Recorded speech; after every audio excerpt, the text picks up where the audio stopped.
যে আমরা যতটুকু অর্জন করেছি। এরপরে আমি আন্তরিকভাবে এবং শ্রদ্ধা ভরে স্মরণ করতে চাই আমাদের দলের প্রতিষ্ঠাতা শহীদ রাষ্ট্রপতি জিয়া রহমান, আমাদের মাতৃতুল্য নেত্রী দেশনেত্রী বেগম খালেদা জিয়া, যার আপসহীন ভূমিকার কারণে আজ আমরা ৫ই আগস্ট ২০২৪ পেয়েছি। উনি যদি আপোষ করতেন, উনি যদি ওনার অসুস্থতার কারণে দেশের বাইরে চলে যেতেন, আগামী ১০-১৫ বছরও দেশ স্বৈরাচার মুক্ত হতো কিনা সন্দেহ থেকে যায়। একই সাথে আমাদের নেতা জনাব তারেক রহমান যেভাবে বাংলাদেশকে সুসংগঠিত করেছেন এবং যে শান্তিপূর্ণ উপায়ে উনি নিজের কার্যক্রম পরিচালিত করছেন, আমার মনে হয় শুধু ওনার নেতৃত্বের খ্যাতি বাংলাদেশে নয়, বিবিসির মতো বিশ্বমানের মিডিয়াতেও ওনার যে ইন্টারভিউটা প্রচার হয়েছে এটা বিশ্বব্যাপী সমাদৃত হয়েছে। কারণ ওনার যে চিন্তাভাবনা, ওনার যে রাষ্ট্র পরিচালনার যে অন্তর্ভাবনা বা ওনার যে চিন্তা, এটা অত্যন্ত বিচক্ষণ এবং যুগোপযোগী।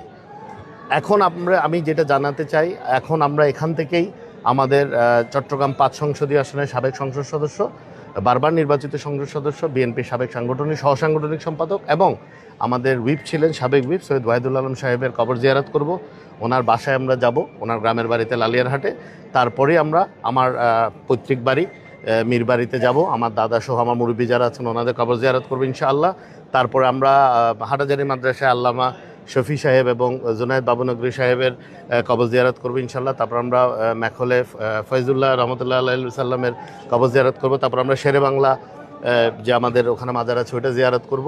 তারপর আমরা বায়েজিদ বোস্তামিতে নামাজ আদায় করে আজকের দিনের মতো আমরা এখানে কর্মসূচিটা আজকে শেষ করব। পরে আমরা আমাদের নেতৃবৃন্দের সাথে বসে আগামী বিস্তারিত আমরা প্রতিটি ইউনিয়ন ওয়াইজ ওয়ার্ড ওয়াইজ যেভাবে গণসংযোগ অলরেডি চলমান আছে, এটাতে আমরা আরও প্রত্যক্ষভাবে এখন প্রতীক নিয়ে আমরা সরাসরি এখানে করব। আবারও বলছি, আমার এই যাত্রায় আমার শক্তি এবং আমার আস্থার জায়গা হচ্ছেন আপনারা।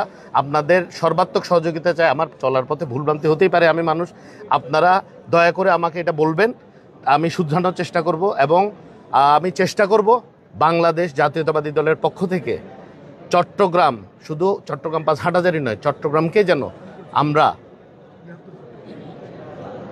আমরা যেন পুরো চট্টগ্রামটাকে সমৃদ্ধ এবং সুন্দর একটি উন্নত মডেল, মানে শুধু চট্টগ্রাম, শুধু মহানগর নয়, উত্তর দক্ষিণ মিলায় আমাদের 3টা ইউনিটকেই যেন আমরা একটি মডেল ইউনিট হিসেবে আমরা প্রতিষ্ঠিত করতে পারি এবং আমাদের এখানে যে সমস্যাগুলো আছে সেগুলো যেন আমরা প্রপারলি অ্যাড্রেস করে একসাথে জনগণের মনের ভাষা কি প্লাস তরুণদের আশা আকাঙ্ক্ষার কিছু প্রতিফলন যেন আমরা আমাদের কাজে ঘটাতে পারি।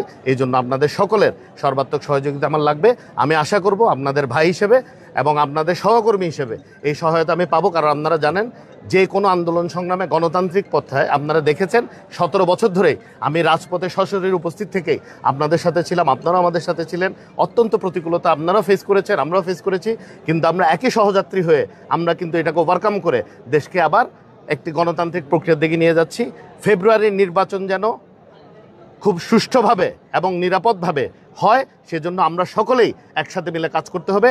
আমি আবারও বাংলাদেশ জাতীয়তাবাদী দল, বিএনপির কেন্দ্রীয় কমিটি, মহানগর জেলা কমিটি এবং আমার ব্যক্তিগত পক্ষ থেকে আমি আপনাদেরকে আবারও আন্তরিক ধন্যবাদ ও কৃতজ্ঞতা জানাচ্ছি।